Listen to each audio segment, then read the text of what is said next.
Well, good evening. Thank you very much, first of all, Mohamed, but above all, thank you, Mrs. Grac and Machel, to be here with us. It's an honor for me, it's an honor for all of us that you are here with us in Girona to share your experience, your life and work. Thank you very much. Your Majesties, ladies and gentlemen, especially young people, thank you very much for having me tonight. Well, precisely, I would like to start that conversation with three words that have always been at the center of your life and your work. These three words are education, education, and again, education. Actually, you were the first and one of the youngest ministers of education in Mozambique, and one of the few women on that position in all Africa. What education does mean for you, and the personal level, and also in your work? I was fortunate to have been born in a family where my father played a very important role to education. And he did not discriminate amongst his boys and girls. And before he died, 3 weeks before he died, after he died, I was born. And he had made my mother and my elder sister to pledge that they would never allow any of his children to grow illiterate. So I was given an opportunity to go to school at the very early age, 6 years of age. And for that time, there are 2 things which were remarkable: that my father believed in girls. Second, I was given an opportunity at the right time. And that was exactly the breaking of the cycle of poverty. It was the demarcation of what could have been my life in poverty and my life in opportunities which became illimited to be what I am today. So that's the significance of education personally. But as I participated in the struggle for liberation of my country, I was assigned the responsibility of being the first Minister of Education. And I had to help the country to shape the educational system. It was very clear to me that every single child had a right to education. And education for all of us, it was like the door which was giving a meaning to freedom.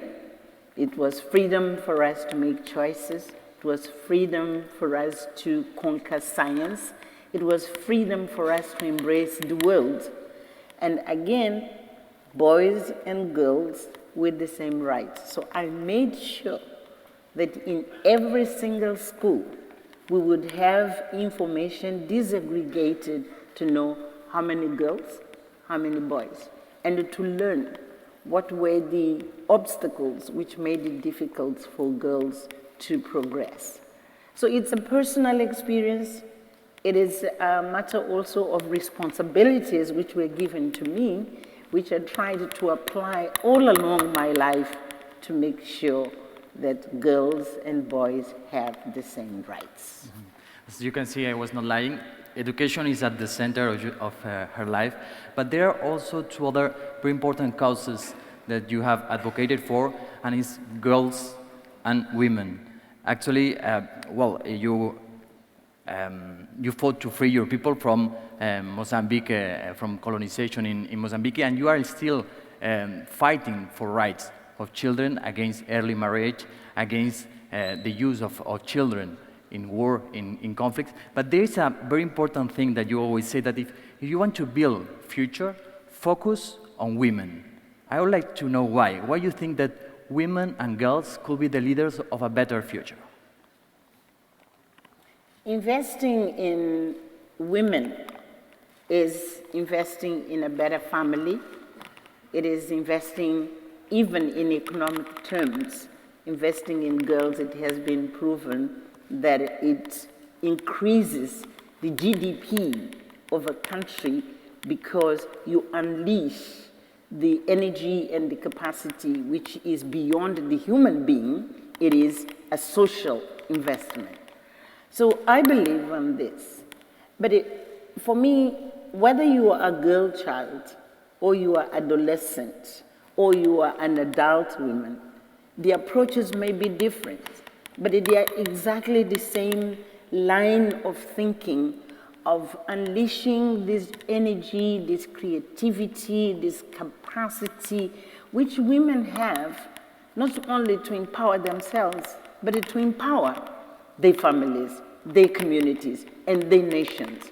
So it is a strategic investment whose results will benefit the broader community.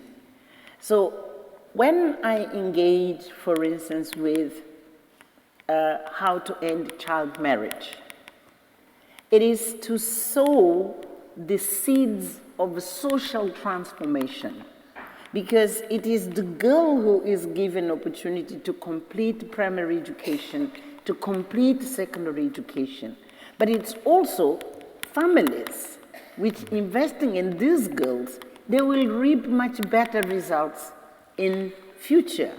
So while I am investing in adult women, while I'm investing in adolescents, the real social transformation has to begin with the younger ones, so that we are not going to continue with a vicious circle of dealing with the same problems. I'm hoping that in 30 years, in one generation, child marriage will be something of the past. So our challenges in investing in women will be of a different character, of a different situation than what we have to do today. So we need to deal with the challenges of today, but we need to prevent those challenges to replicate themselves from one generation to the other generation. Mm-hmm. Well, I have to admit that I'm shocked, because you have dedicated all your life to human rights, social justice, and you keep speaking about doing more and more, doing more things. Where does the power, your power, come from? Yeah. I'm sorry. It's not very well. No. Now it's earrings. Should I remove the them? rings. Okay,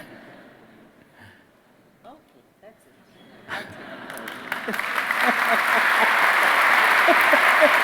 I'm sorry. As I say, you even don't think to relax a bit. You think we have to do more. Where that power, where that strength come from? You know, I've come across with experiences in life which are still with me until today.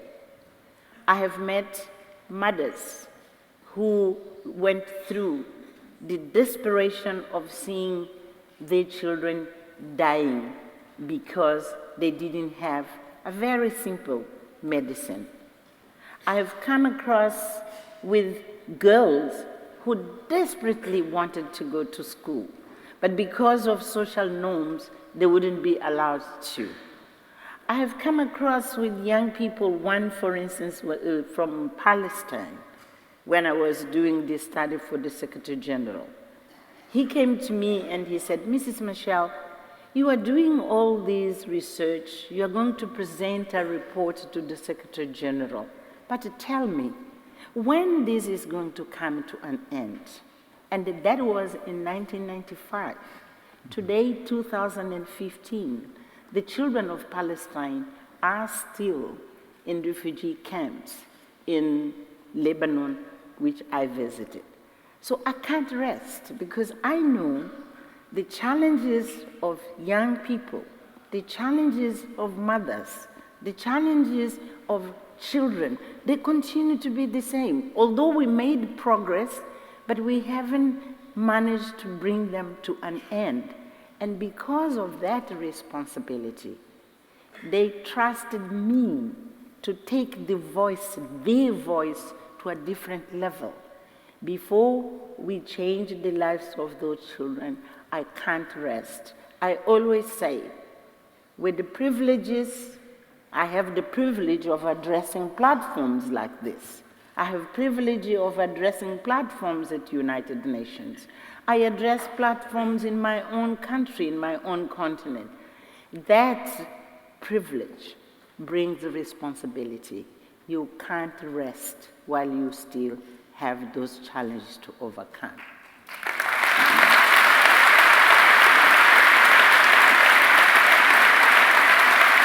Thank you. Thank you. Thank you. Well, we share also love for Africa and its people, but I endorse your view of dismissing that Africa is a failure, which goes against this European views, that pessimistic view that Africa is something full of wars, of dangers, of diseases. But you have been traveling around Africa for many years. You have spoken with a lot of Africans. Please, could you share with us some examples that show that Africa can be, and it is, a continent of hope? You know, some years back in Africa, it was common to have what we call a coup d'etat. I mean, changing one government to the other. Today, that is an exception. The norm is that there is constitutional change, which is democratic change, from one administration to the other. You still can find the cases of Burundi today. You can still find cases like South Sudan. You still have issues like Somalia. But Africa is a continent of 54 countries. Out of 54, if you have 3 or 4 countries, yes, it's an issue of concern, but it's not what paints the image of Africa. There has been significant progress in democratization of the continent. This is one. The second one is, yes, we are starting from a very low level, but it's amongst the 10 fast-growing economies in the world, 7 of them are in Africa. So Africa is economically finding ways of increasing its production. We are still at the beginning. We need to move into industrialization, but at the same time, we have to acknowledge that, yes, Africa is changing. Third, even in women's issues I'm talking about, most of African universities today, at the tertiary level, they have more girls than boys, which means, yes, we still need to bring the 27 million children who have to come into the system, particularly girls, but there is a movement of social change which makes it possible that at the highest level of education, you are finding more young women than young men. It is a change which one has to look at and take notice.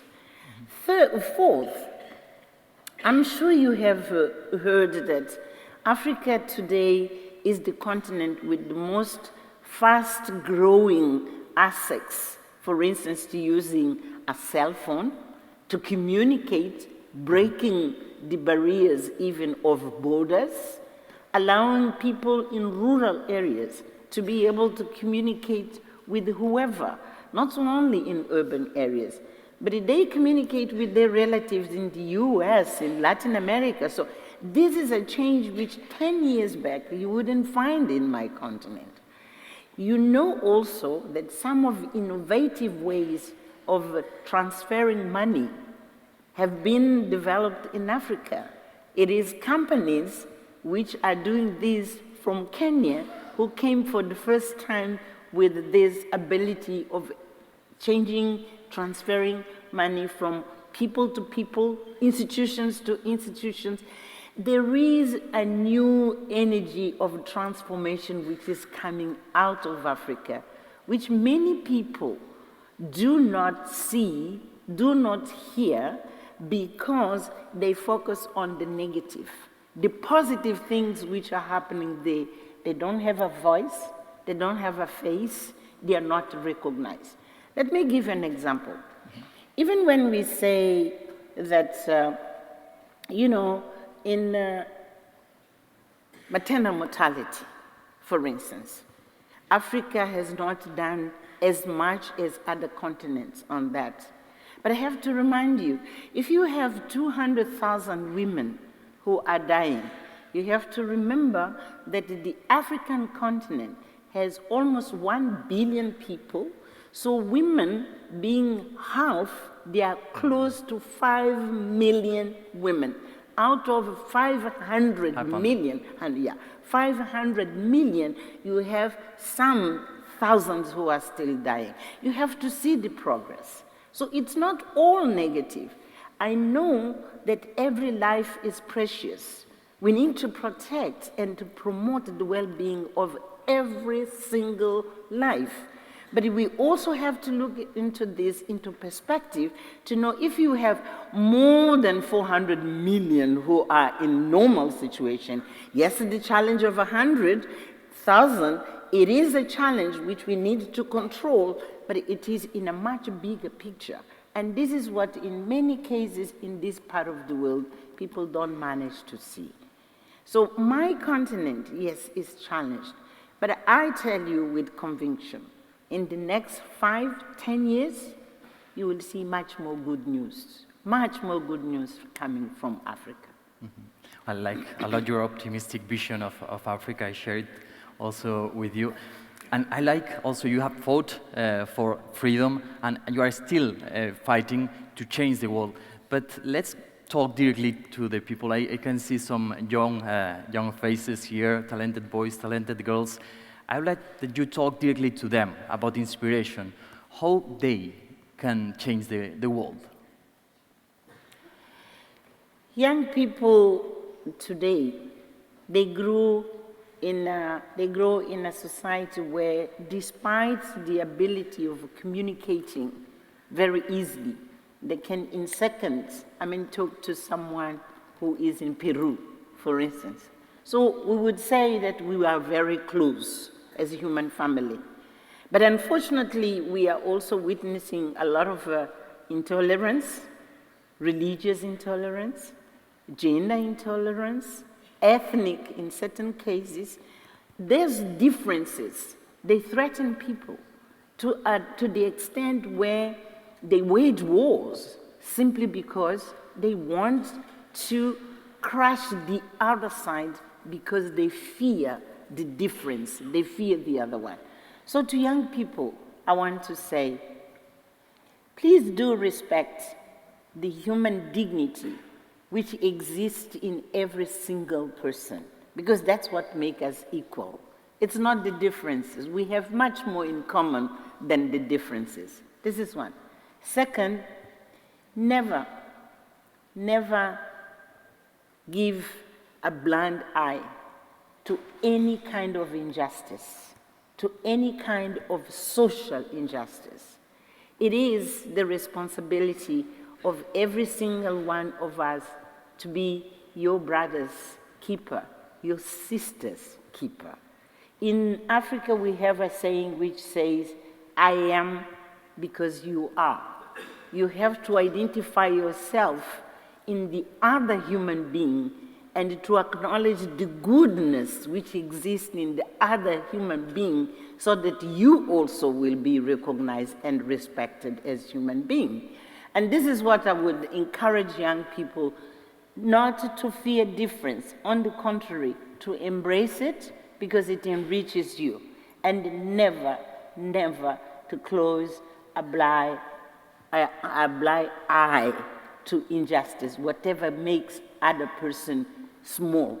You need to uplift everyone close to you so that you also, you will be a human being who is a whole, will be complete. Mm-hmm. Speaking about youth, Africa has one of the youngest population in the world. What will be the challenges for the leaders of the future? One is that the investment, for instance, in education, in health, in skills development, and the promotion of entrepreneurship, which is the issue we are debating here. They will be much bigger in societies where the population is really very young. I was personally shocked to realize that of the 54 countries in Africa, only 5, they have a population above 20, as an average, above 20. Most of them, the average is 17. So it's a huge, opportunity, but it's also a huge challenge in terms of investment. So leaders, when they plan development, they have to put a face to this. It's not numbers, it's a faces of children, it's a faces of young people. And investing in whatever you want to achieve in 10, 15 years, we are talking now of sustainable development goals, the biggest investment has to be in young people, because these are the ones who will be productive in 10, 15 years. So in the continent, in the world, I think this is the challenge of our times, is to accept that the bulge of youth can pay a huge dividend, but it only will pay the dividend if we do the right investment from now on and make it sustainable, not only one shot, but to make it sustained. Mm-hmm. And also this morning we were speaking about that the world has global problems that now need global solutions. Yes. Mm-hmm. I was giving the example, I think for Spain this is very important to mention. The world is still confronted with epidemics like malaria. It happens that Mozambique, my country where I was born, has one of the 6 research institutes which are working to find a malaria vaccine. And it is with support of Spain, led by Pedro Alonso, who started this center in Mozambique, in a small village, 75 kilometers of Mozambique. And that center has now found the vaccine which has been accepted to be effective for children up to 26 months. And why this is important? Because children do die of malaria from the time they are born up to two years. That's the period that they die the most. So if you find the vaccine for the 26 months, it's more than 2 years, you save hundreds and thousands of lives. And most probably, it will have impact in millions of kids on the continent. And that has been done by a country, scientists of my country, younger ones, who were able to grasp knowledge from this part of the world. And in a cooperation which brought together scientists from Mozambique, scientists from Spain, with a little bit of investment in research, it gives the world an opportunity to get rid of malaria. So that's what I'm trying to say, that part of the world where I come from, it's not only problems which come from there. There are solutions which are not only local, but they are global solutions. Mm-hmm. Well, thank you very much, Mrs. Machel, for your time, for your words. As I said at the beginning, it's an honor for me, it's an honor for all of us that you are here with us today. Let me just make a try.